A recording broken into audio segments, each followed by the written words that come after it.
The day after we set our wedding date for the 10th time, my fiancé reached past me to kiss his adopted sister. He presented crimson roses to her as she descended from the stage.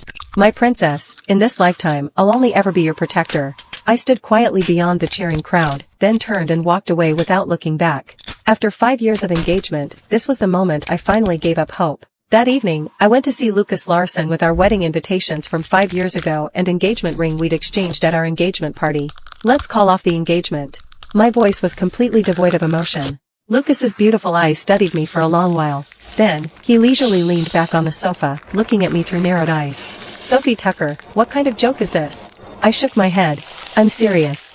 As if to emphasize that this was a well-thought-out decision, I added, "I've been thinking about this for years." The last rays of sunset streaming through the window cast shadows across the sofa, making Lucas's expression appear even darker. After a long moment, he nodded and stood up, saying dismissively, "Whatever. I'm busy. Take your ring with you." Without a word, I walked past him into the study and saw the aged wedding invitation. I picked up the ring we'd exchanged, took a deep breath, and slowly stood up. Lucas and I had been together for 10 years.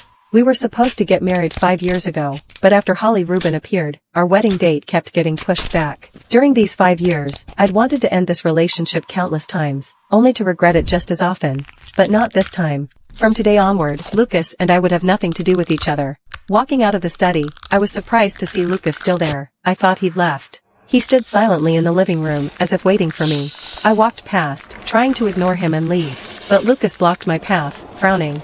"Sophie, if this is about today, you've got it all wrong." I kept my head down as I listened to his self-righteous tone. Was I really wrong? This morning, he'd promised Holly he'd be her sole protector. Last time, he'd used his influence to pressure everyone on behalf of Holly, taking away my opportunity to perform. The time before that, he'd kissed Holly right in front of me just to win a game. Were all of these misunderstandings? For the first time, I didn't respond to Lucas's condescending attempt at reconciliation.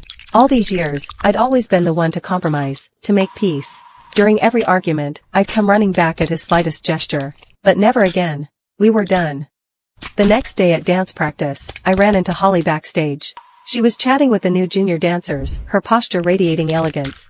When Holly saw me passing by, she reached out to block my path, her expression challenging. In the past, I would have followed Lucas's wishes. I would have yielded to her, politely said hello, or taken another route. But now, I slapped her slender arm away. Holly seemed shocked by my action. Wincing in pain, she pulled back her arm, then stormed over and shoved me hard, snapping, "Sophie, have you lost your mind? Do you know who you're dealing with?" I steadied myself, my expression calm. "I do. The Larson family's precious daughter, our dance company's darling." 5 years ago, Lucas had met Holly when she was visiting the orphanage where he was doing charity work. Because his company needed good publicity at the time, Lucas had immediately adopted her as his sister and brought her home.